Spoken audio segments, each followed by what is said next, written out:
자, 227번인데 전체 집합 주어져 있고, 전체 집합 이제 실수 전체고, A가 주어져 있고, B가 이제 조건제시법으로 주어져 있는데, 다음 중 옳지 않은 것은 그랬어. 이게 이렇게 어려워 보이진 않는데 뭔가 좀 헷갈렸나? 자, 혹시 여기 5개 보기 다 좀 어려웠어요?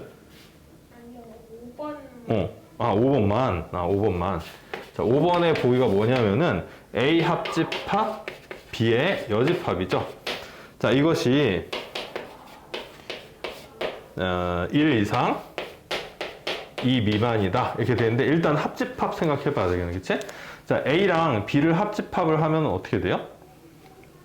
마이너스 3에서 1 가지고 0 이하 또는 2 이상이니까, 자, A 합집합 B가 이렇게 되지 않을까? 또는, 자, 요거 2개 보고서 바로 이렇게 생각이 드나요? 합집합을 하면은 1보다 작거나 또는 2 이상이다 이렇게 되죠. 뭐 이거 그림을 그려봐도 금방 알 수가 있는데, 얘가 B부터 그려보면 0 이하이거나 또는 2 이상이다. 이게 이제 B 집합이고, 여기다가 A 집합을 그려보면 뭐 좀 만만한데 마이너스 3 여기고 1이 한 여기쯤 있을 거 아니에요? 아유, 넘어갔다. 여기쯤 있을 거 아니에요? 그냥 간격은 그냥 알아서 보세요. 자, 이렇게 되는데 합집합이니까 이거 전체 다지. 그렇죠? 그래서 1 미만이거나 또는 2 이상이다. 저거야. 왠지 이거를 잘못 그렸나? 모르겠어요? 자, 그러면 합집합은 일단 이렇게 됐어. 자, 이것의 여집합이야. 그러면 여기가 여집합이 되겠죠. 그래서 1 이상 2 미만. 맞아요. 1 이상 2 미만. 맞아요. 이거 답이 몇 번이지? 4번. 4번. 옳지 않은 것은 5번은 옳은 겁니다. 자, 4번이 뭐 틀렸다고 봐야 되겠네요. 다음에 247번 볼게. 자, 247번은 이거 배수, 약수 되게 잘 나오는 거거든? 되게 잘 나오는 얘기인데, 이게 이제 교집합, 합집합의 의미랑 되게 이게 좀 일맥상통하는 것들이 많이 있어. 그래서 잘 한번 봅시다. 자연수 K의 양의 배수의 집합을 AK, K의 양의 배수 집합. 이거 뭐 조건제시법으로 나타낼 수도 있는데 그냥 이제 말로 설명을 해놨어. AK가 무엇인지. 자, 옳은 것만을 보기에서 있는 대로 고른 것은, 그래서 기억번 A의 4. 4의 배수의 집합이죠. 그 다음에 교집합 A5. 자, 5의 배수의 집합이야. 그럼 4의 배수이면서 5의 배수니까 이거 공배수 집합 얘기하는 거 맞죠? 그치? 자, 그런데 우리가 예전에 어렸을 때 이런 거 배운 적 있어. 공배수는 얘네 둘의 최소 공배수의 배수이다라는 거 들어본 적 있나? 그러니까 4와 5의 공배수는 뭐 20, 40, 60 뭐 이렇게 나갈 거거든? 근데 이거는 이런 이제 4와 5의 공배수는 얘네 둘의 최소 공배수의 배수들이다. 이렇게 볼 수 있다는 얘기야. 그래서 4하고 5의 최소 공배수가 20이죠. 이제 20인데, 그럼 A20 하면 20의 배수가 되니까 결국은 공배수의 집합의 의미가 되는 거죠, 이게. 그래서 기억번 맞아요, 기억번은. 되게 잘 쓰이는 의미입니다, 이게. 니은번. 이 얘기 처음 들어봤나? 최소 공배수의 배수? 글쎄요. 자, 4와 5의 최소 공배수가 20. 자, 20의 배수가 결국 4하고 5의 공배수랑 같아요. 그렇게 생각하면 되겠고, 다음에 니은번. A6 합집합 A15.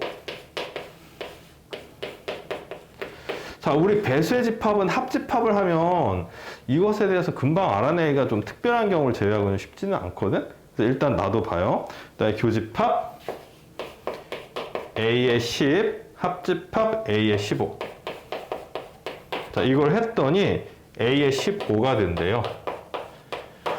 자, 뭔가 좀 복잡하네, 그치? 자, 이거를 어떻게 해야 될까? 자, 얘는 6의 배수 또는 15의 배수의 집합이죠. 그치? 6의 배수도 있고 15의 배수도 있어. 얘는 10의 배수랑 15의 배수의 집합이야. 그치? 그러니까 10의 배수도 있고 15의 배수도 있어요. 얘네 둘의 교집합에 대한 얘기를 좀 했거든? 자, 그러면요. 여기 보면은 이제 요거를 갖다가 직접 그냥 딱 보고서 따지기 좀은 쉽지는 않지 않냐? 그래서 교집합은 우리가 배수에서는 좀 따지기가 쉬워. 그래서 이것을 분배 법칙을 좀 써볼까 하거든? 분배 법칙을. 근데 분배 법칙 쓰면 이거 되게 복잡해지겠죠. 그러니까 얘가 이제 분배 법칙을 쓴다는 게 이거랑 얘를 교집합을 하고 이거랑 얘를 교집합을 하는데 교집합을 하는 사이에 또다시 이게 막 이제 복잡하게 들어가거든? 자, 그래서 요 1번이라고 해놓고서 1번 한번 해볼게. A6 합집합 A15에 교집합 A10 해볼게요. 자, 그러면 있잖아. 요것도 다시 분배 법칙이 들어가지, 그치? 그치? 그래서 이렇게 들어가. 그럼 A6 교집합 A10 합집합 A15 교집합 A10 이렇게 돼. 자, 그럼 이제 교집합은 아까 얘기한 대로 최소 공배수를 갖다 이제 구하면 되는 거야. 자, 그럼 6하고 10의 최소 공배수는 얼마죠? 30이지. 30이 최소 공배수. 그래서 얘는 30의 배수의 집합이 되는 거야. 얘는. 요거 이해되나? 교집합하면 이렇게 돼요. 자, 15랑 10의 최소 공배수는 얘도 30이죠. 그치? 그래서 30의 배수. 그래서 결국 합집합을 해보니까 이거는 이제 30의 배수랑 같아지는 거지. 30의 배수가 됐어요. 자, 맞지? 자, 그 다음에 이제 2번을 한번 해볼게. 자, 1번의 결과는 이거야. 30의 배수. 자, 이제 2번을 해보면은 A6 합집합 A15에 교집합 A15. 자, 나중에 이제 얘랑 여기서 나온 결과를 뭘 해줘야 되는 거야? 합집합을 해줘야 되죠. 그치? 이 부분은 아직 지금 안 한 거거든? 그래서 여기 나온 결과랑 여기 나온 결과를 합집합을 해줄 거야. 자, 먼저 A6 교집합 A15 합집합. 자, A15 교집합 A15는 그냥 A15라고 보면 되지. 자, A15 교집합 A15는 그냥 A15예요. 자, 그럼 이제 6하고 15의 최소 공배수 생각해 봐야 되겠지. 6하고 15의 최소 공배수 얼마인가? 얘도 30 아닌가? 그치? 30이에요. 30 되게 많이 나오네. A30 합집합 A15야. 자, 이거는 좀 쉽죠. 합집합. 일반적으로는 배수 집합 문제에서 합집합은 조금 어려운데 얘는 15랑 30이 딱 배수 관계이기 때문에 합집합을 하면 그냥 15라고 보면 되지. 이거 이해돼요? 30의 배수는 30, 60, 뭐 90 이렇게 나오는데 얘는 15, 30, 45, 60 이렇게 나올 거 아니야. 그래서 결국은 15의 배수의 집합에 30의 배수의 집합이 포함돼요. 부분 집합이 돼요. 그래서 합집합을 하면 얘만 남겠죠. 그래서 A15가 돼. 자, 결국 1번과 2번에 합집합을 해준 게 답이거든? 그럼 A30과 A15의 합집합이니까, 야, 이것도 A15가 되죠. 맞네요. A15. 니은번 맞아요. 다음에 디귿번. 자, 이런 류의 문제가 디귿번이 제일 어려운데, 지금 니은번도 꽤 복잡했어.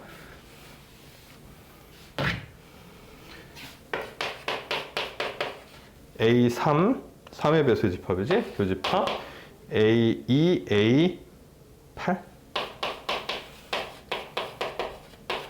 자, 이거를 하면은 A의 6이 된다.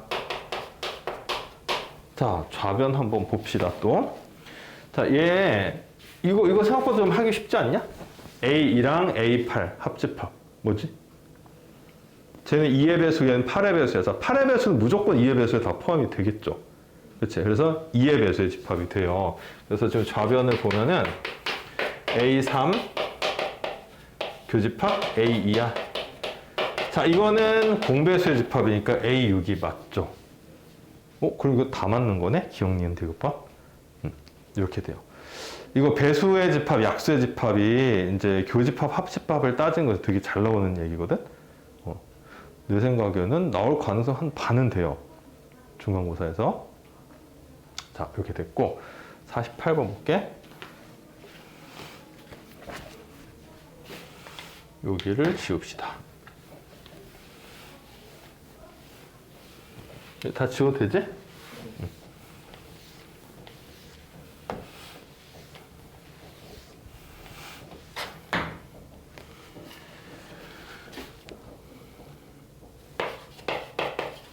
자, 48번 자연수 K에 대해서 AK는 K의 양의 배수, 아까랑 같은 정의죠? 그렇죠? AK는 K의 양의 배수.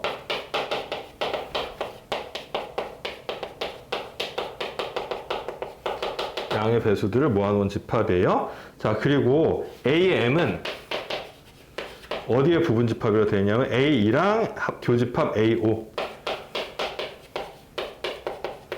이렇게 되어 있고요. 그 다음에 A8, A12의 합집합. 자, 이거는 A의 N의 부분 집합이래. 자, 이것을 만족시키는 M의 최소값.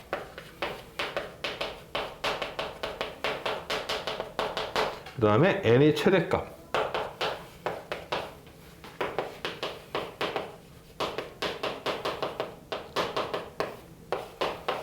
이것을 구하라. 이렇게 돼 있어.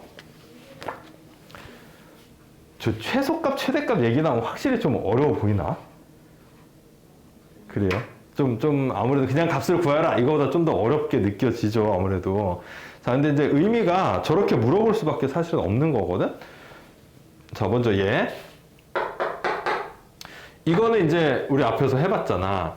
2의 배수랑 5의 배수의 교집합은 2와 5의 최소 공배수의 배수. 얼마지? 10이죠. 10. 그치? 그래서 A10, 즉 10의 배수의 집합이 M의 배수를 갖다가 포함을 해야 돼요. 그치? 그럼 M은 뭐가 가능하냐면은 10의 배수면 다 되는 거야. 그러니까 10의 배수의 집합도 되고 20의 배수의 집합도 되고 30의 배수의 집합도 다 되거든? 다 된다는 거 이해돼요? 다 되는데 그 중에서 가장 작은 건 10이죠. 그치? 그 중에서 가장 작은 거. M의 최소값을 물어봤으니까 여기서는 10 생각하면 되겠어요. 최소값. 그 다음에 이제 이거 봅시다. 자, 이거는 8의 배수 또는 12의 배수잖아. 자, 이거는 뭔가 이제 뭐의 배수다라고 얘기는 할 수 없지. 저기 합집합이니까. 8의 배수도 쫙 있고 12의 배수도 쫙 있고 이렇게 돼 있어. 그치? 자, 근데 이게 n의 배수의 집합이 쟤를 포함해야 되는데, 그러니까 지금 n의 배수 안에는 8의 배수도 있어야 되고요. 12의 배수도 있어야 돼. 자, 그럼 저 n 값이 8과 12의 약수 개념이라는 거 이해되나? 8과 10의 약수면 다 돼요. 그치?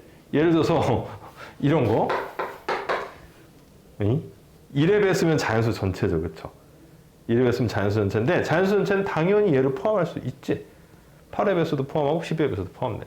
자, 8과 12의 이제 공약수 중에서는 2도 있는데, 자, 2의 배수의 집합 역시 8의 배수랑 12의 배수를 다 포함시킬 수 있어요.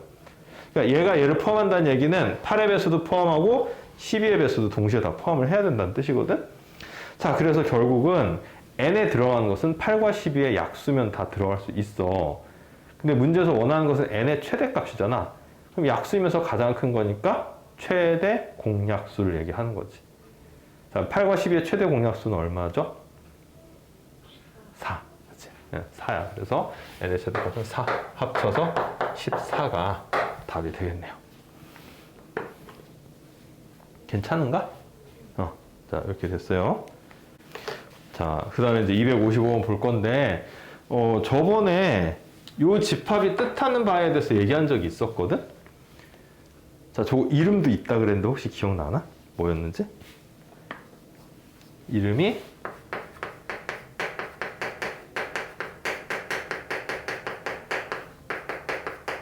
이거 얘기 안 했었나? 했죠, 그쵸? 대칭 차집합이야. 그래서 A집합이 이렇게 있고 B집합이 이렇게 있을 때 A-B는 이 부분, B-N은 이 부분인데, 자, 이 둘의 합집합이 이 부분을 얘기하는 거예요. 그래서 대칭 차집합이란 말이 그래서 이제 나온 거거든? 차집합인데 대칭되게 생겼죠, 그렇죠? 대칭 차집합이요. 근데 요거를 이제 차집합 개념으로 보는 것도 괜찮은데,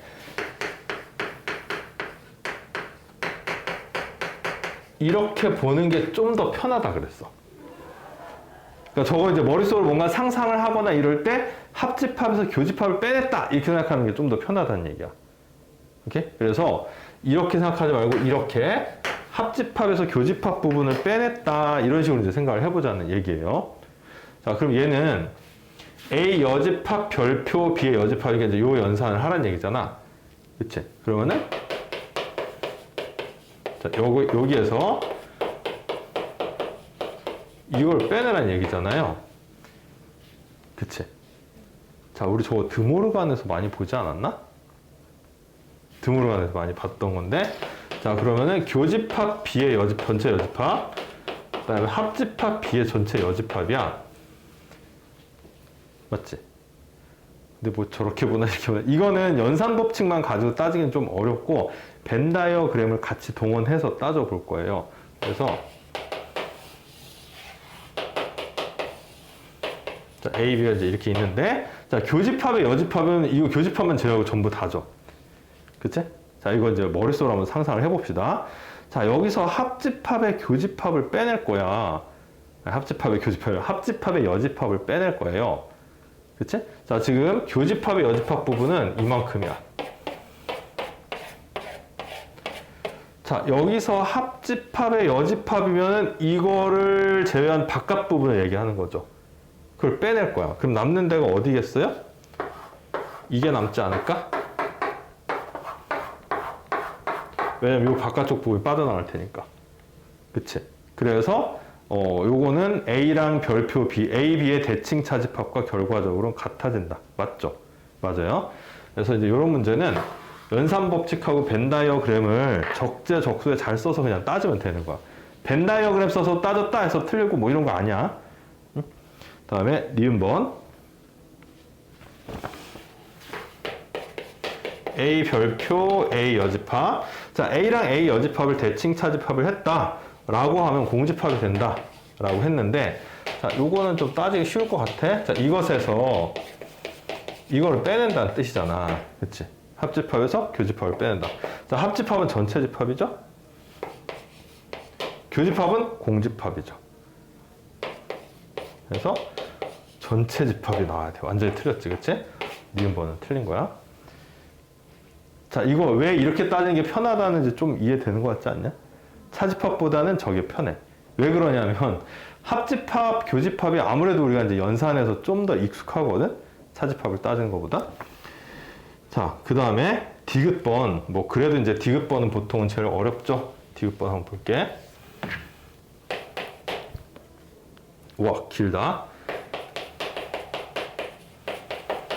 자, 세 집합이 나왔어. 이거랑 자, 이게 성립하냐 물어봤어. 즉, 저 별표란 대칭 차집합 연산에 대해서 결합 법칙이 성립하느냐 물어본 거거든? 결과적으로 이거 돼요. 되는데, 자, 이거는 그냥 벤 다이어그램 가지고 한번 따져볼 거야. 자, 세 집합은 이렇게 따지는 거지, 그치? 자, 이게 가장 일반적인 그림이에요. 자, 그래서 A랑 B랑 연산을 먼저 하면 이 부분 남는 거 맞지? 그쵸? 이 부분 남아요. 자, 그럼 이제 요 빗금친 부분 집합이랑 C 집합을 합집합을 한 것에서 교집합을 한 걸 빼낼 거예요. 이해돼요? 자, 그러면 합집합을 먼저 한번 해봐봐. 자, 합집합을 하면 이제 빗금친 거 전체가 다 합집합이 되는 거거든? 자, 여기서 교집합 부분을 빼낼 거야. 자, 교집합 부분은 여기 겹친 부분이지, 그치? 요걸 빼낸다고 생각하면 돼. 자, 그래서, 이거 좀 잘 지워야 되는데. 지우지 말고, 자, 얘를 빼냈다고 생각하고, 빼내고 남은 부분을 내가 따로 색칠을 해볼게. 자, 여기.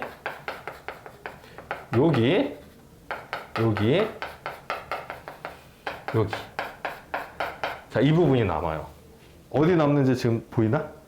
그러니까 여기, 이렇게 남아. 뭔가 약간 기하학적으로 좀 뭔가 돼 보이지, 그치? 그 다음 이거 해볼게. 자, 이거 안 해봐도 같을 것 같다는 생각 들지 않냐? 왜 그런 느낌이 들어야 되냐면, 이게 딱 대칭되게 나왔지, 그치? 어느 한쪽으로 치우쳐진 게 아니라 대칭되게 나왔단 말이야? 그러면 BC를 먼저 연산을 해도 결국은 대칭되게 나온다는 얘기거든, 결과가? 그렇게 되는지 한번 볼게. 자, BC. 먼저 해볼게. 합집합에서 교집합을 빼내면 역시 이 부분이 남아.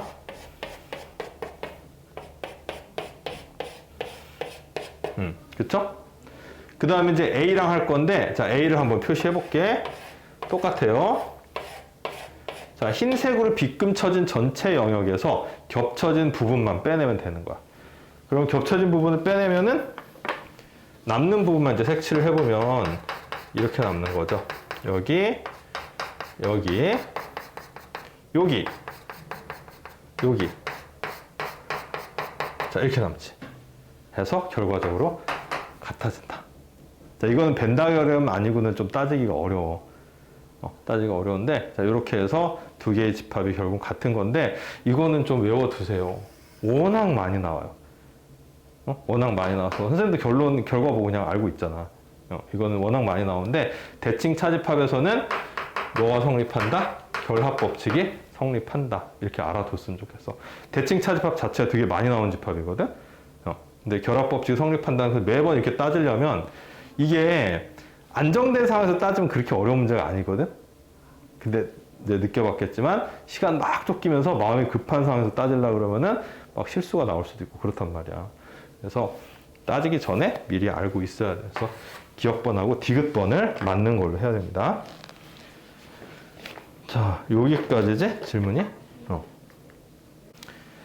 자, 이제 드디어 집합 단원을 끝내고 명제 단원을 얘기를 할 텐데, 그 명제라는 말 혹시 들어본 적 있나? 명제. 문학작품 이런 데서도 좀 나오지 않나? 명제라는 말? 아, 비문학 이런 데서.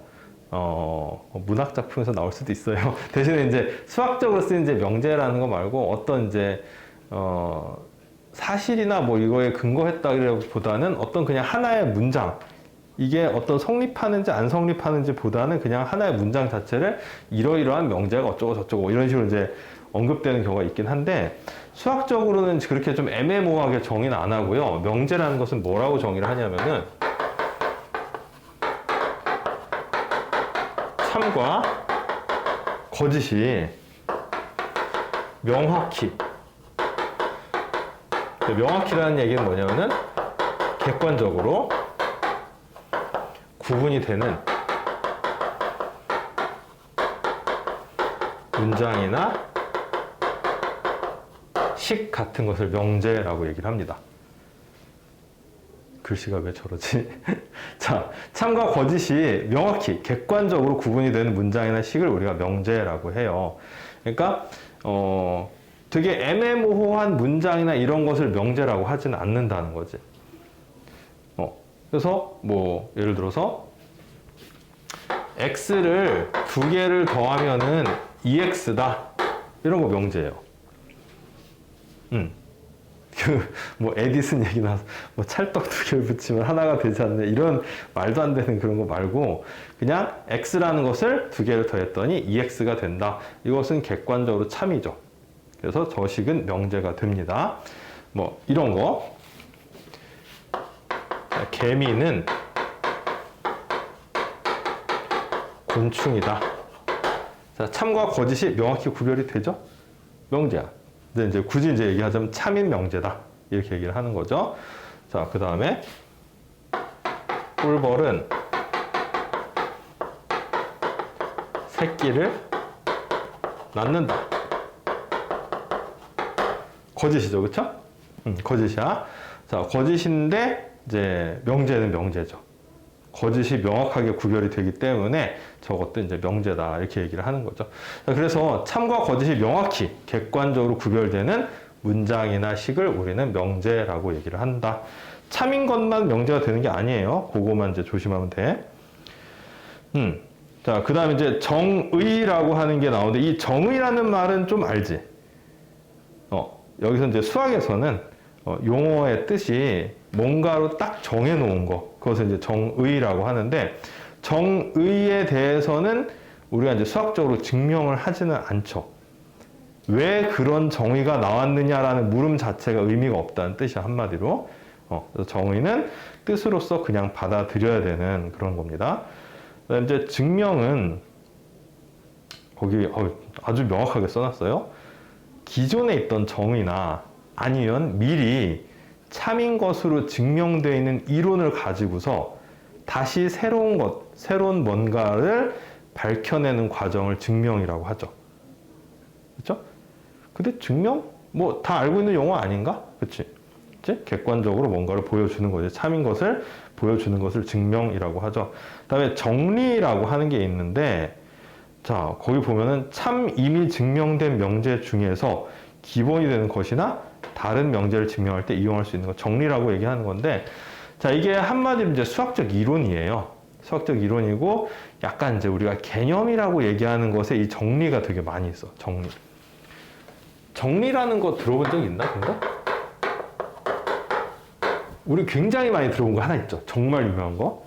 피타고라스의 정리. 이렇게 얘기를 하죠. 정리라고 하는 것은 이제 뭔가 참으로 증명되어 있는 사실. 그런 걸 갖다 우리가 정리라고 하는데, 정리가 나와 있을 때 그 정리는요, 정의랑 다르게 뭔가 증명으로서 보여준 거야, 이미. 참임을 보여준 걸 갖다가 정리라고 얘기합니다. 피타고라스 정리 배웠을 때 그걸 되게 여러 가지 방법으로 증명했던 거 혹시 기억이 나니? 그쵸? 한 3가지 방법이 있었지, 그치? 근데 그거보다 더 많은 방법으로 증명을 할 수도 있어요. 그래서 정리라고 하는 것은 이제 증명을 통해서 보여진 어떤 이론 같은 것을 정리라고 얘기를 합니다. 자, 그래서 이제 뭐 여기는 뭐 그다지 그렇게 어려운 용어는 없어요. 뭐 정의랑 증명, 정리 같은 것을 시험 문제에서 물어볼 리도 없고, 그래. 자, 근데 이제 3-2번에 보면 요게 이제 조금 어려운 예가 나오거든?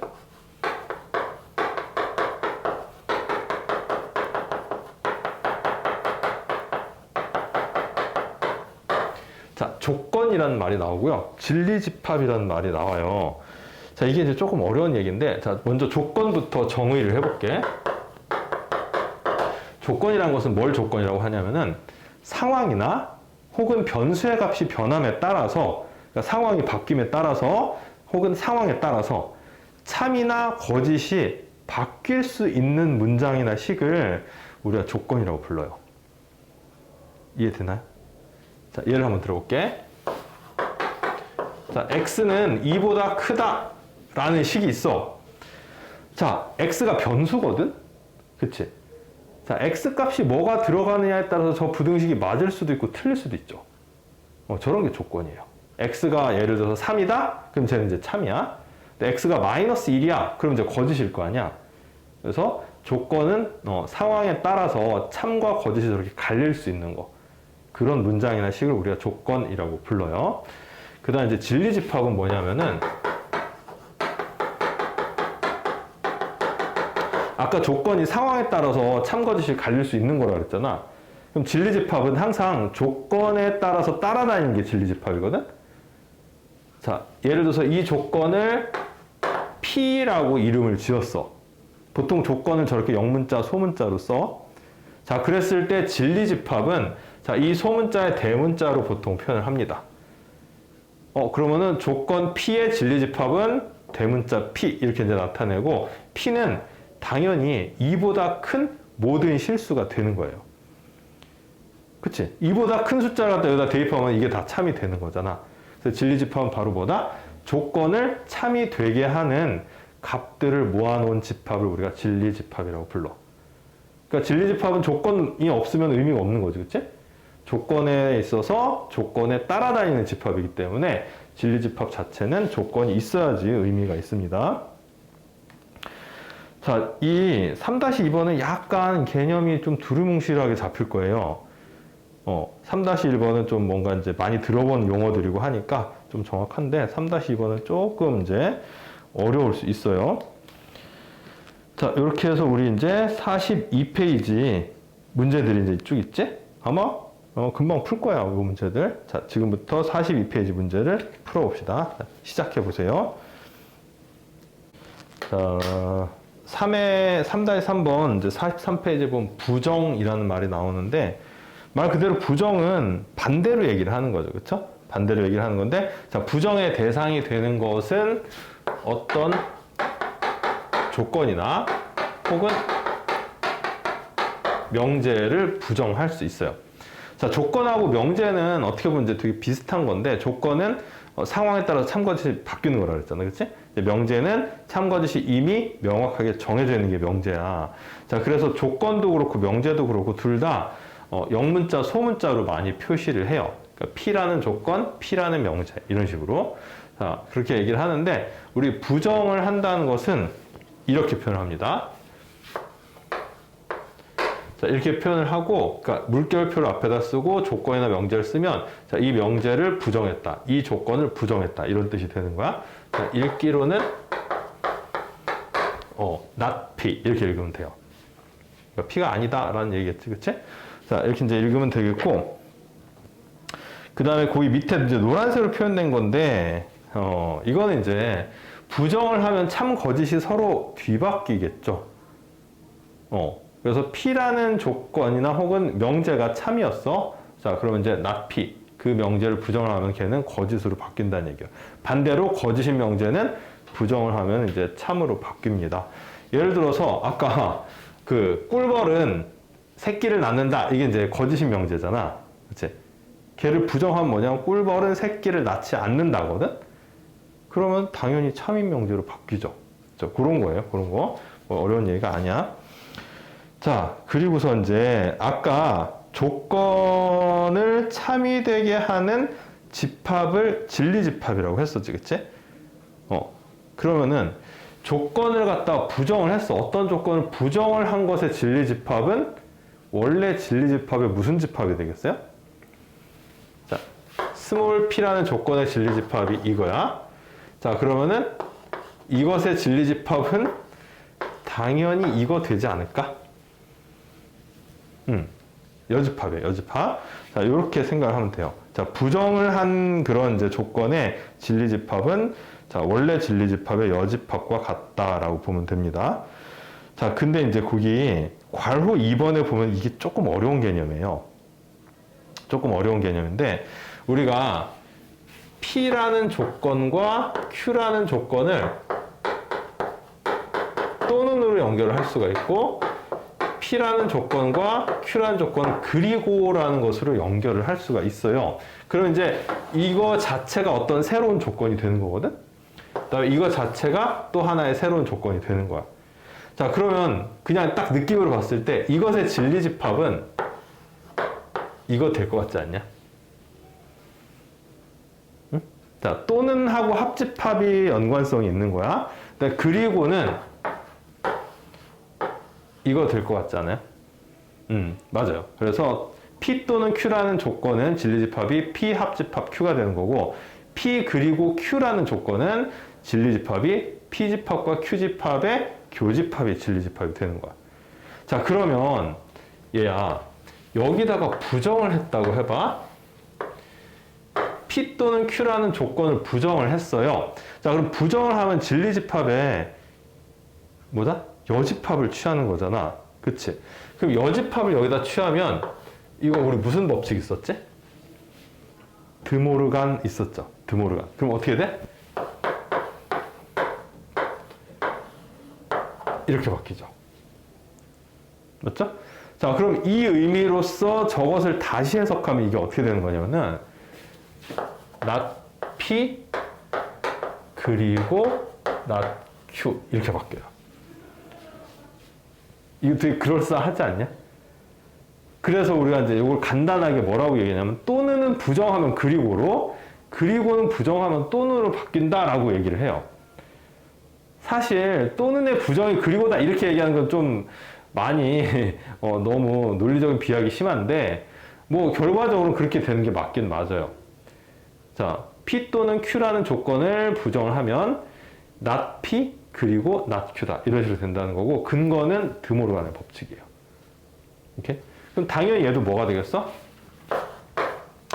P 그리고 Q를 부정을 하면은 not P 또는 not Q 이렇게 쓸 수 있다는 얘기야. 자, 굉장히 중요한 얘기입니다. 자, 그리고는 부정을 하면 또는으로, 또는 부정을 하면 그리고로 바뀐다. 자, 그 얘기가 그 표에 나와 있죠. 43페이지 그 이론 중에서 이제 제일 밑에 표에 지금 나와 있어요. 자, 그래서 이제 43페이지를 한번 해볼 건데 일단 한번 풀어보세요. 풀어보고 이제 부정을 한다는 것이 어떤 식으로 표현해야 될지 좀 애매한 경우가 있긴 하거든. 애매한 경우가 있긴 한데, 자, 지금 배운 거에 최대한 의거해서 한번 문제를 풀어보도록 합시다. 자, 43페이지 한번 풀어보세요.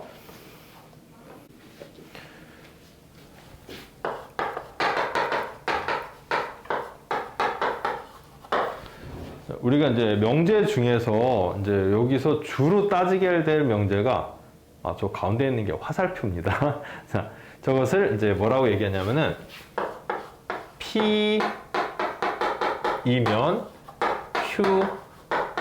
Q이다. 이런 형태의 명제라고 얘기를 해요. PQ는 이제 앞에서 얘기한 대로 이제 조건이거든, 조건. 자, P이면 Q이다라는 형태의 명제가 이제 굉장히 많이 쓰이는 명제인데, 그러니까 명제라고 해서 꼭 저런 형태를 이룬다라는 얘기는 아니고요. 저런 형태를 가지고 있는 명제가 굉장히 많다는 거야. 아까 내가 얘기했던 거 있잖아. 그 벌꿀. 벌꿀이 아니지. 꿀벌이지. 자, 꿀벌은 새끼를 낳는다라는 명제가 있었어. 그게 딱 저런 형태예요. 꿀벌이면 새끼를 낳는다. 이런 거거든. 그렇죠? 꿀벌이면 새끼를 낳는다. 이런 명제인데, 자, 그 명제는 아까 이제 거짓이라고 했었어. 거짓이라고 했었는데, 이런 이제 조건 두 개가 결합된 형태의 명제의 참거짓을 잘 따지는 게 굉장히 중요해요. 자, 이것을 잘 따지는 게 굉장히 중요한데, 자, 따지는 방법이 크게 두 가지가 있어. 일단 문장을 읽어보고서 쉽사리 참거짓이 판단이 되는 것들이 있어요. 걔네들은 그냥 그렇게 그냥 따지면 돼. 근데 그게 좀 쉽지 않은 것들이 있거든? 자, 읽어봤는데 좀 아리까리하고 좀 이거 맞는 것 같기도 하고 틀린 것 같기도 하고 막 이런 것들이 있어. 자, 그럴 때는 있잖아요. 이게 이제 논리학의 굉장히 기본이 되는 것 중에 하나인데, 이제 조건 두 개로 이루어졌으니까, 자, P라는 조건의 진리집합은 대문자 P죠, 그쵸? Q라는 조건의 진리집합은 대문자 Q야. 자, 이렇게 됐을 때, 화살을 받는 쪽, 자, 이것을 이제 결론이라고 얘기를 하는데, 결론에 해당되는 진리집합이, 자, P의 진리집합을 포함하게 되면, 저 명제는 무조건 참이 되게 돼 있어요. 자, 왜 그러냐 따지기는 조금 그런데, 자, 저런 이제 형태의 명제에서 참 거짓은 무조건 뒤에 화살을 받는 쪽에 있는 진리집합에 포함을 하면 되는데, 여기서 앞쪽에 있는 조건을 우리가 가정,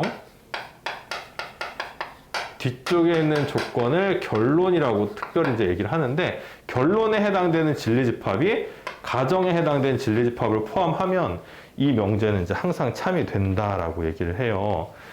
자, 저게 이제 처음 들으면 저게 뭔 얘기인가 좀 싶거든? 자, 그래서 이거에 대해서 이제 좀 생각을 해볼 건데, 가정과 결론이 어떻게 저 진리집합의 포함 관계가 이제 이루어지느냐라는 건데, 자, 이걸 예를 들 때는 우리 수학의 예를 드는 게 사실은 제일 편해. 봐봐.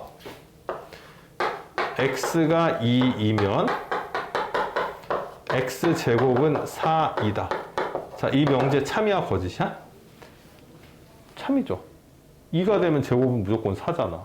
자, 근데 이제 요게 이제 그 가정에 해당이 되고, 요게 결론에 해당이 되는 건데, 각각의 진리집합을 구해보면, 자, 이걸 참이 되게 하는 x는 플러스 마이너스 이렇게 두 개가 있지, 그치?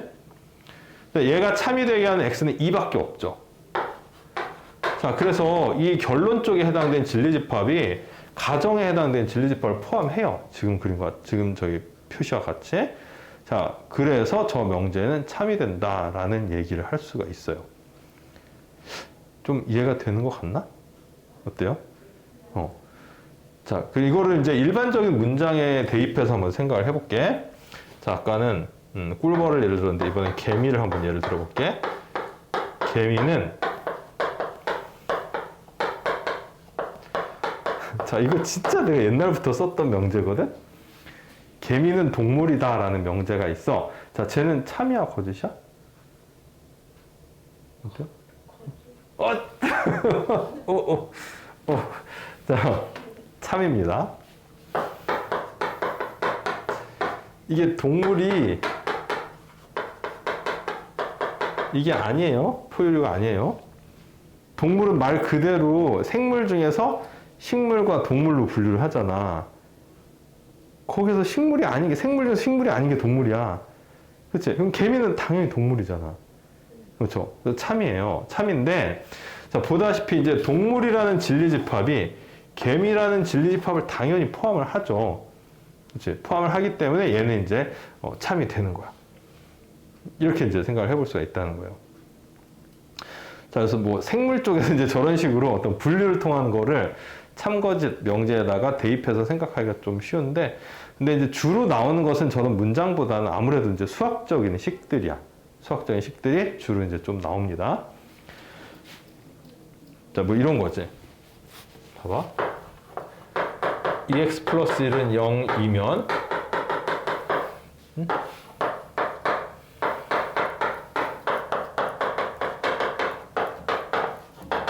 이런 거죠. 자, 뒤에 결론에 해당되는 것은 2차 방정식이니까 근이 두 개가 존재하지, 그치? 마이너스 2분의 1 해서 두 개가 이제 진리집합이야. 자, 얘는 마이너스 2분의 하나만 진리집합이죠. 근데 뒤쪽에는 진리집합 얘를 포함하지, 그치? 그럼 이제 얘는 참이 된다는 얘기예요. 그런 식으로 참거짓을 이제 많이 따집니다. 자, 진리집합의 포함 관계로 따질 수 있다는 거 굉장히 중요한 얘기예요. 그 다음에 이제 오늘 이제 마지막 주제에 대한 얘기를 할 건데 3-5번인데 모든이나 어떤이 있는 명제의 참과 거짓 그랬어.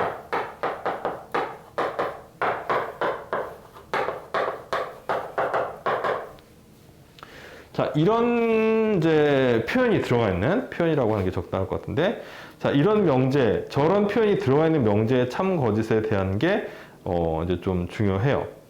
그런데 이제 사실은 이거 참 거짓은 문장 읽어보면 조금 쉽게 눈에 들어와요. 모든이나 어떤이 들어가 있는 명제의 참 거짓은 쉽게 들어오는데 이건 그냥 문제 풀어보면 해결이 가능할 것 같고, 중요한 건 이거보다도 모든이나 어떤이 들어가 있는 명제의 부정. 자, 이건데, 자, 부정을 하면은 모든은 어떤으로 바뀌고요. 어떤은 모든으로 바뀌어요.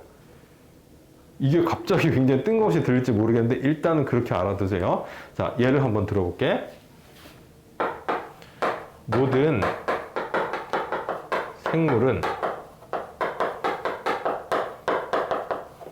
자, 이런 명제가 있어. 좀 명제가 좀 침울한데, 자, 모든 생물은 죽는다. 참인 명제죠, 그렇죠? 참인 명제야. 자, 참인 명제인데 이 명제를 내가 부정하고 싶어. 부정하면은 뒤에 서술어만 부정해서 되는 게 아니에요. 모든 생물은 죽지 않는다. 이게 부정이 아니야. 이게 부정이 아니라 어떤 생물은 죽지 않는다. 이게 부정이에요. 좀 이해가 되나? 일단 왜 그게 부정이 되는지 좀 이해하기가 어려울 거예요. 좀 이해하기가 어려울 건데, 부정이라는 것은 완전히 반대되는 문장이에요. 완전히 반대되는 문장. 근데 잘 생각해보면 모든 생물은 죽는다에 완전히 반대되는 게 모든 생물은 죽지 않는다. 이게 아니야. 이게 아니라 어떤 생물은 죽지 않는다가 이것의 완벽한 부정이에요. 그렇지 않을까? 자, 모든 생물이 죽는데, 자, 이런 명제가 있어. 자, 근데 이걸 부정하는 게 모든 생물은 죽지 않는다라는 말이 있다고 해보자고. 자, 여기 사람도 있고, 여기 뭐, 개미도 있고요. 그 다음에 뭘 그릴까? 여기 타조도 있고, 이게 생물들이야. 자, 모든 생물은 다 죽어. 이게 명제야. 참인 명제야. 자, 근데 이 명제를 내가 부정하고 싶어. 그러면 이 모든 생물은 죽는다랑 이제 말이, 그러니까 이거랑 말이 맞지 않는 게 이것의 부정이거든? 근데 이것의 부정을 모든 생물은 죽지 않는다로 해버리면은, 자, 예를 들어서, 자, 사람은 죽고, 개미는 죽지 않고, 타조는 죽어. 그러면은 이 명제랑 다른 명제가 된 거 아니냐? 그치? 맞아? 근데 그 말은 즉슨 어떤 건 죽고 어떤 건 산다는 얘기잖아. 그 말도 이 말의 부정에 들어가는 거예요. 그래서 잘 생각해 보면은 모든 생물은 죽지 않는다가 이 말의 부정이 아니라 어떤 생물은 죽지 않는다가 이 말의 부정이 되는 거야. 좀 이해가 되나요? 자, 그래서 요것을 좀 이해를 하면 좋은데, 만약에 이해가 안 된다고 하더라도 이 둘은 서로 부정 관계에 있다는 것을 좀 기억을 해두세요. 모든이 들어간 문장을 부정할 때는 어떤으로 바꿔줘야 되고, 어떤이 들어간 문장을 부정할 때는 모든으로 바꿔줘야 돼요. 이제 반대로 얘기해서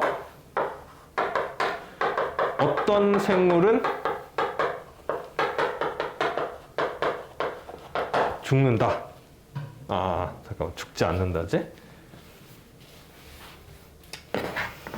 자, 이게 원래 명제라고 해보자고. 자, 이거 참이야, 거짓이야?